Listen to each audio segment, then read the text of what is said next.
Hello, I am Pramod Kumar. Today our subject is accountancy. Our chapter is financial statement of a company, and we have divided this chapter in three parts. Today we are discussing part 1. This is the first part. In this we will discuss introduction, meaning, nature, objectives and types. Right? So, financial statements, what are they? What are financial statements? They are end products of accounting processes. When we go through accounting processes, when certain data information runs through various accounting processes, it comes to an end of, in the end, it reflects in the form of financial statements. That is why it is called financial statements are end products of accounting processes, right? These are prepared following certain consistent accounting concepts, principles, policies and legal environment in which the particular business is operating, right? So, what do we mean by consistent accounting concepts? Accounting concepts adopted by a particular business enterprise need to be consistent over a period of time so that they are more comparable and they reflect a more consistent picture, right? So that is why it is called, they follow consistent accounting concepts. It should not happen that this year X concept is being followed, accounting concept, next year Y, once again X, and next year Z, and then Y. So here you find that there is no consistency in following or adoption of accounting concepts. So consistency needs to be there. Okay? Then it needs to be prepared in a particular environment. It needs to take care of that legal environment in which it operates, the particular business operates, right? Legal environment in which it operates. One company operating in the USA, another operating in Russia, and still another operating in Europe, the legal environment in which they are operating are totally different. So they need to follow those respective legal requirements of those geographies in which they are operating, right? And financial statements are outcomes of a summarizing process. See, lot of accounting work is done before it is summarized into financial statements. Brief. Before that, lot of exercise goes on. So, financial statements are outcomes of summarizing processes of accounting. Lot of work goes behind before it comes in front of us in the form of financial statements. And the sources are P&L statement, balance sheet primarily, right? Now we go to the meaning. What is the meaning? What are the meaning of financial statements? Right? Financial statements are basic, formal annual reports through which corporate management, what do? They communicate their financial position and financial results.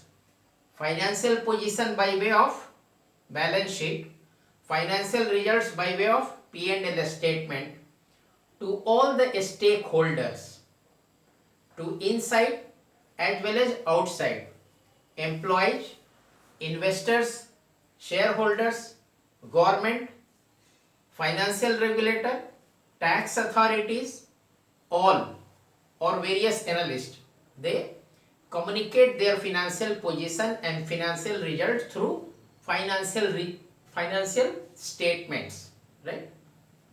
This is the way.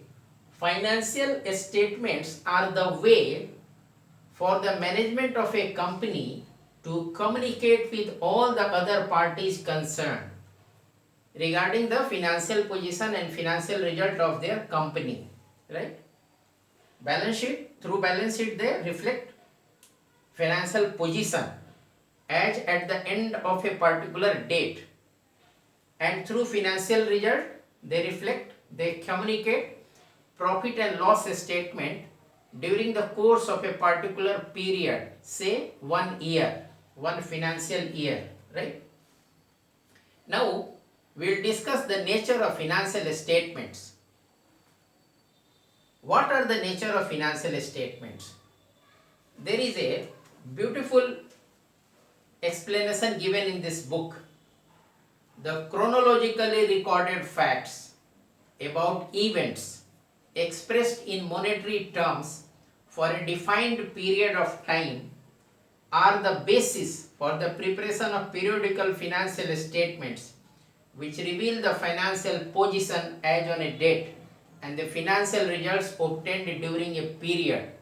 Beautiful statement. If you can recollect this, you can know almost everything about financial position, balance sheet, financial result, P&L statement. The chronologically recorded facts, chronologically, 1st April, 2nd April, 3rd April, 4th April, like this. Chronologically recorded facts, facts about what? Events expressed in monetary terms. Purchase of a fixed asset, an event expressed in monetary terms. Sale of goods, an event expressed in monetary terms. Payment of taxes, an event expressed in monetary terms. Buying of raw materials, an event expressed in monetary terms. The chronologically recorded facts about events expressed in monetary terms for a defined period of time, 1 year, say from 1st April to 31st of March, period of time, are the basis for the preparation of periodical financial statements which reveal the financial position as on a date. Financial position means balance sheet as on a date, and financial result during a period 1/4/19 to 31/3/20, right? Right? They reflect, what do they reflect? Financial statements, they reflect a combination of recorded facts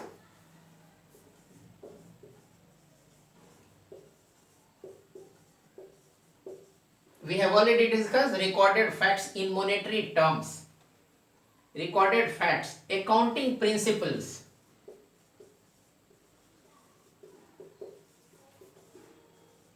accounting principles, they follow some accounting principles, and personal judgments, personal judgments of the financial controller, finance manager, management, top management, right? Recorded facts in monetary terms, following accounting principles, and personal judgments are also involved. So we will discuss the following points, explain the nature of financial statements, right? First is recorded facts, right? They are prepared on the basis of facts in the form of cost data, cost data.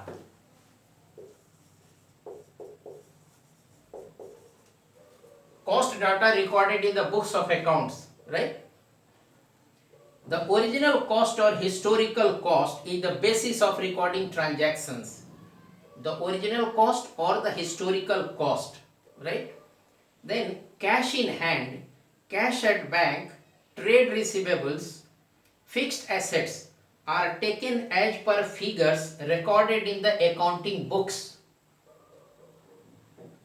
Cash in hand, cash at bank, trade receivables and fixed assets, etc. are taken as the figures recorded in the accounting books. The assets purchased at different points of time at different prices are put together and shown at costs. Assets purchased at different points of time at different prices are shown at costs. Why they are shown at costs? As these are not based on market prices, the financial statements don't show current financial condition of the concern, right? See, a company was established on 1/4/1985. Suppose. So every year it kept on adding to some fixed assets. 1 year 1000, another year 2000, still another year 3000, next year 4000. So it comes to 10,000. So this is the cost price. But when we go ahead, the market price of these assets doesn't remain 1000, 2000 or 3000 or 4000. It undergoes change, right? But as per the accounting principles, these are considered in the balance sheet at cost, not at market price. So the assets in the balance sheet, the assets in the balance sheet will not reflect market price, current market price. They will reflect their cost price, right? That is why he says, as these are not based on market prices, the financial statements don't show current financial condition of the concern, right? When will they show current financial condition of the concern? When you take its market value as on the balance sheet, particular balance sheet date, then you can say that the financial statements reflect current market price, but they don't. Current financial condition. Next we go to accounting conventions. Certain accounting conventions are followed while preparing financial statements. We can take a few examples, simple examples. Valuation of inventory. How it is done?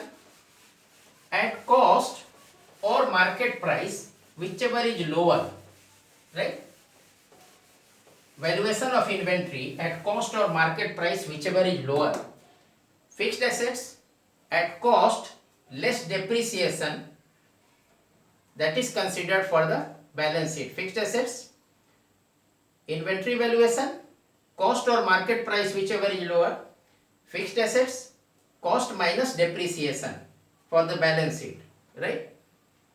And the convention of materiality is followed.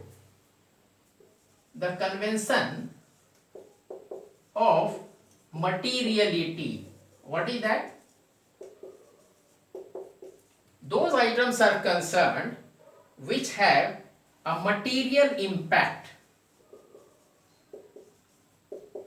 on the financial statement, financial condition, financial position. Material impact, not immaterial impact. Suppose there is a big company and that buys some pencils, some pens, some little items of stationery. So they don't have material impact on the financial condition, financial position of the company. So what happens? Even if they are bought during the year but not consumed during the year, they will be considered as if consumed during the year, right? Because the expenses on those items are not material in nature. They are not going to have material impact on the financial condition, position of that particular company. So even if they are bought during the year and not fully consumed during the year, they are considered as having been consumed during the year. That is the materiality concept. So what happens? The use of accounting conventions, convention of conservatism, convention of materialism. What happens? They make financial statements comparable, simple and realistic. Comparable means all will be following the same thing. Simple means there is no complexity. Those items are too many in number, but they don't have any impact on the financial position because their value is very little as compared to the size of the balance sheet or size of the operations of the company. Postulates. Financial statements are prepared on certain basic assumptions, prerequisites. What are those assumptions? One is that the company is a going concern. It means the company will keep on being in operation for a long time. It's not that tomorrow or the next year or the next to next year it will go off. Going concern means the company will keep on being in operation for long time to come. That is going concern. And another is money measurement postulate. Money measurement postulate or prerequisite assumes that the value of money will remain the same in different periods. Right? Money measurement. It postulates that the value of money will remain the same. So while considering financial statements, we need not worry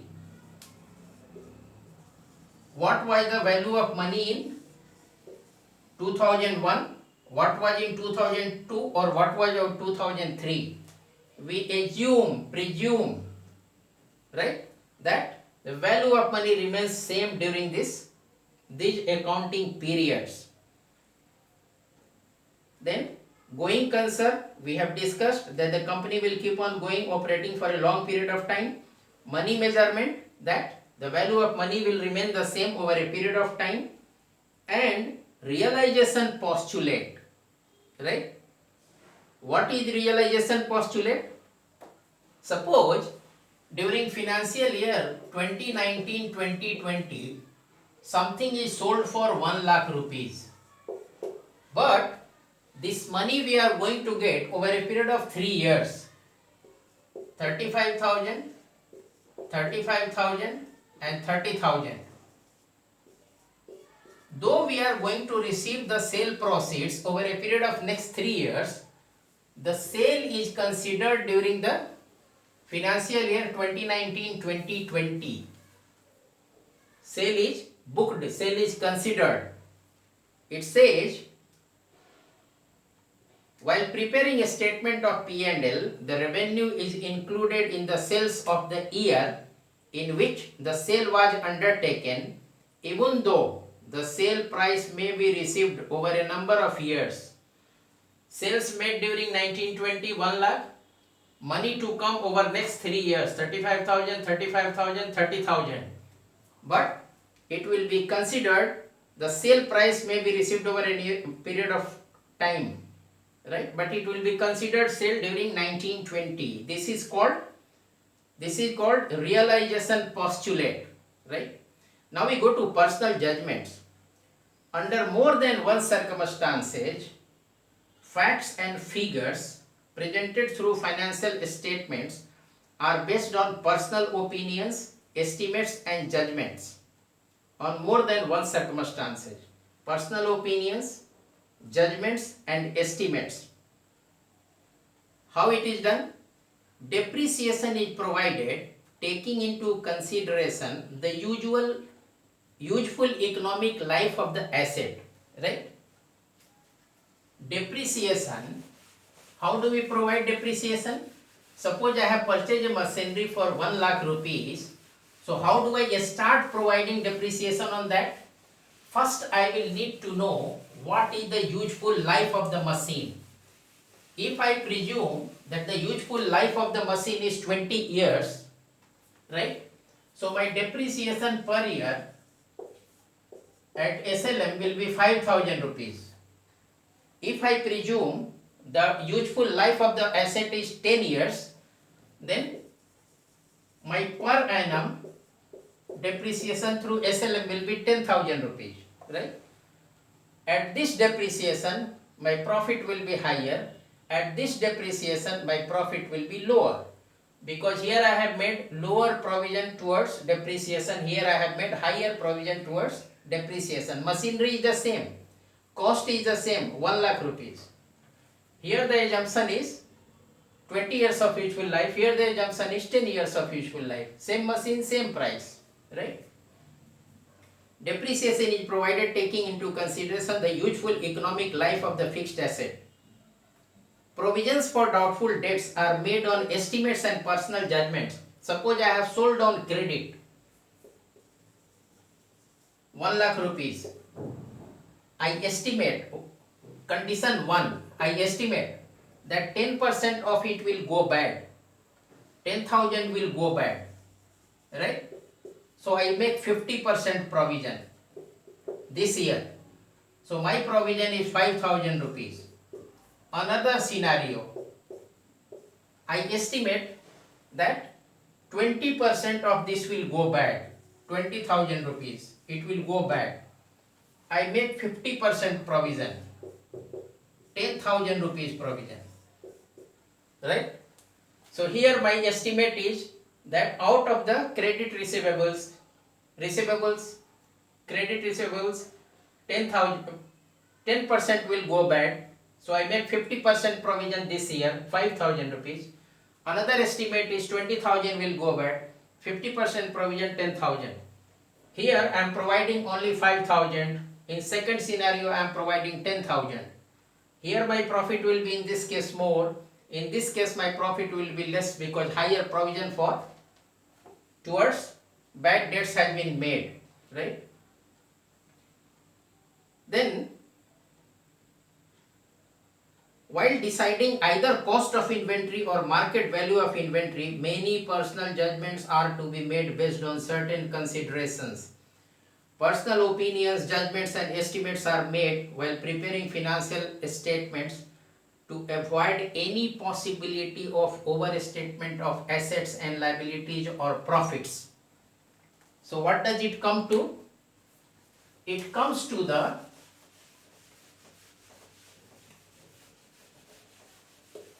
conservatism, right? Convention of conservatism.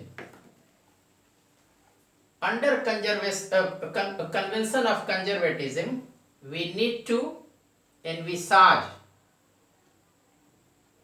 to take into consideration estimated losses, estimated expenses, and not to consider estimated profits and estimated incomes unless they are realized, right?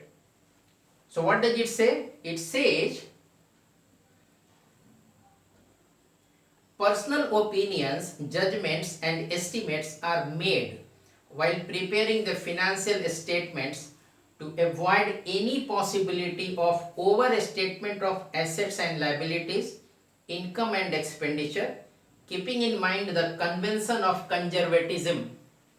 So we need to understand that we need to anticipate all the losses, all the expenses, but we don't need to anticipate all the profits, all the incomes unless they are actually realized, right? So that is called convention of conservatism. We cannot show higher profits, higher assets, higher liabilities unless and until higher income, higher profit is realized, right? We need to follow conservative approach. Now we go to objectives of financial statements, right? What are the objectives of financial statements? See, nothing is done without any specific objective. So what are the objectives of? There are various objectives depending upon users. right? So main objectives we will point out here: to provide information about economic resources and obligations of a business, right? Stakeholders as well as the management would like to know what are the economic resources and obligations of a business, right? It simply cannot happen that the business keeps on going on without being aware of what are resources at its disposal and what are the obligations due to it, right? Second main objective is to provide information about earning capacity of a business. Insiders as well as outsiders will definitely like to know what is the earning capacity of a particular business enterprise. Management would like to know, employees would like to know, investors, government, taxation authorities all would like to know, shareholders would like to know what is the earning capacity of a particular business enterprise, right? Third main objective is to provide information about cash flows. What are the cash flows expected from the operations of the particular business enterprise?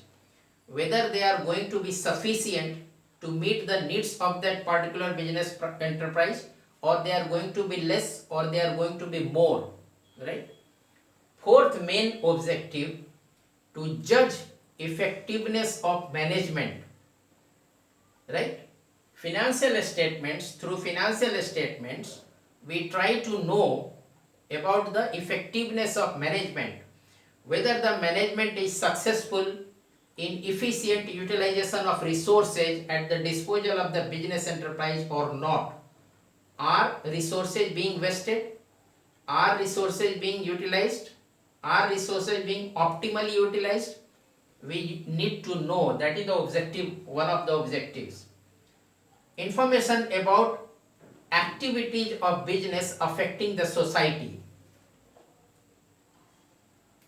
Those who are interested, they also need to know what is the impact of the activities of that business enterprise on the society, whether it is having some positive impact or negative impact, right? Then the last one is disclosing accounting policies. The objective of financial statements of a company is also to disclose what are the accounting policies it has adopted in preparation of the financial statements, right? Now we go to the types of financial statements. Mainly two: balance sheet as at the end of the period, P&L statement during a particular period, and third one is cash flow statement. Balance sheet, P&L, cash flow statement. These are required for external reporting, internal needs of the management. For what does the management need these types of financial statements?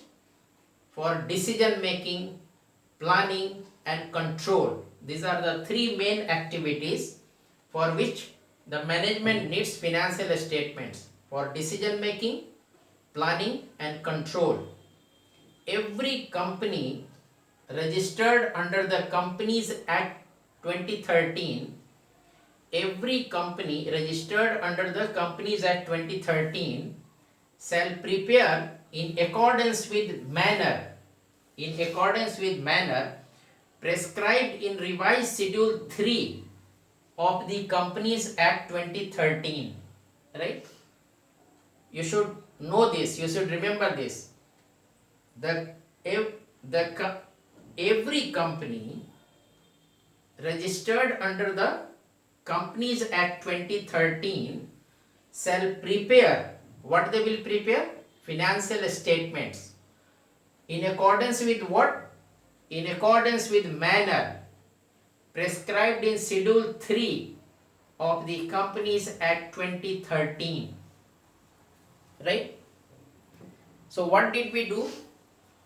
We covered financial statements of a company. We had little bit of introduction, then meaning, nature, objectives and types, right? So we have already seen that financial statements are end products of accounting processes. They are the end products. When financial statements are published, accounting processes come to an end for that particular period of time, right? And they are prepared following certain consistent accounting policies, conventions, right? Principles, procedures, and legal environment in which that particular business operates. They are basic formal annual reports through which the management brings to notice of all the stakeholders the financial position and the financial result of the company. They are recorded facts, accounting conventions, postulates, and personal judgments are involved in that, which we have already discussed in detail. And objectives we have discussed. Then types, balance sheet, P&L and cash flow statement. They are mandated, if they are registered with the Companies Act 2013, they are mandated to prepare financial statements in accordance with Schedule 3 of the Companies Act 2013, right? They cannot deviate, they are mandated to do that, right? I hope you found it easy to understand. In case of any difficulty, you may please approach me on my email ID, which will be there at the thumbnail to the video. Thank you very much.